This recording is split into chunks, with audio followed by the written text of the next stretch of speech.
deux, trois choses importantes à vous dire. D'abord, ce premier volume, la cible de ce premier volume, bien sûr, c'est le débutant. Pourquoi? Parce que le débutant, au départ, quand il commence la magie, surtout des cartes, utilise des jeux qu'on appelle truqués.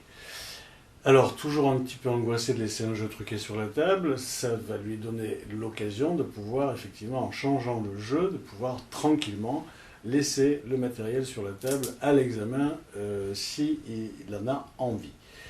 Ça peut se faire dans les deux sens, c'est-à-dire que vous pouvez commencer avec un jeu truqué et finir avec un jeu normal, comme on vient de dire, ou l'inverse. Vous pouvez commencer avec un jeu normal et continuer le tour avec un jeu truqué. Exemple, si vous avez un jeu radio, vous pouvez commencer avec un jeu normal au départ, pour faire un tour quelconque, peu importe, le changer pour ensuite utiliser les routines que vous permettent le jeu radio. Les techniques qu'on va avoir à apprendre dans ce DVD marchent aussi sur des petits paquets, vous le verrez par la suite. Les changes sont exactement les mêmes, sinon peut-être un peu plus facile. Il y a énormément de tours avec des petits nombres de cartes, genre carte folle, peu importe, aspect d'eau, etc. Ou si on veut laisser les cartes sur la table, on va utiliser les mêmes techniques pour pouvoir faire des changes. Il y a des changes qui sont incontournables, vous verrez, que CAPS a vulgarisé et qui sont encore de nos jours à la mode, qui sont très intéressants à travailler parce qu'on a l'impression que c'est énorme et ça passe. Alors bien sûr, quelques techniques, le Tankai en particulier, qui vous permettra de faire, surtout quand vous êtes assis, des changes naturels, quand il est très bien travaillé et très bien fait.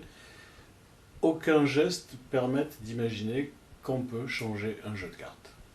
Par rapport, bien sûr, à l'œil expert presque du spectateur qui vous regarde attentivement à la loupe. Quoi vous dire d'autre sur l'échange? Alors, il y a une chose qui est absolument incontournable. Ce que vous venez de voir, bien sûr, ce sont des échanges brutaux, on va dire, sans aucune routine, sans aucun effet, sans aucun suspense, sans aucun discours, sans dialogue en fait. Et tout ça sera obligatoire à partir du moment où, dès que vous aurez créé votre squelette et qu'il y aura un change au milieu, il faudra que ce change, dans un temps faible ou pas, soit fait bien sûr avec le support de la parole.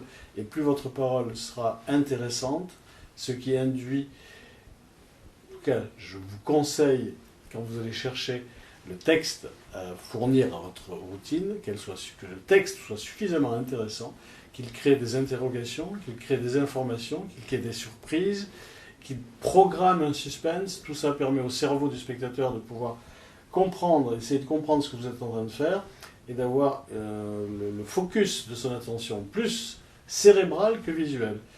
Je ne sais pas si je me suis bien fait comprendre, mais ceci dit, le détournement d'attention n'est pas forcément lié que à des gestes, mais surtout aussi au cérébral.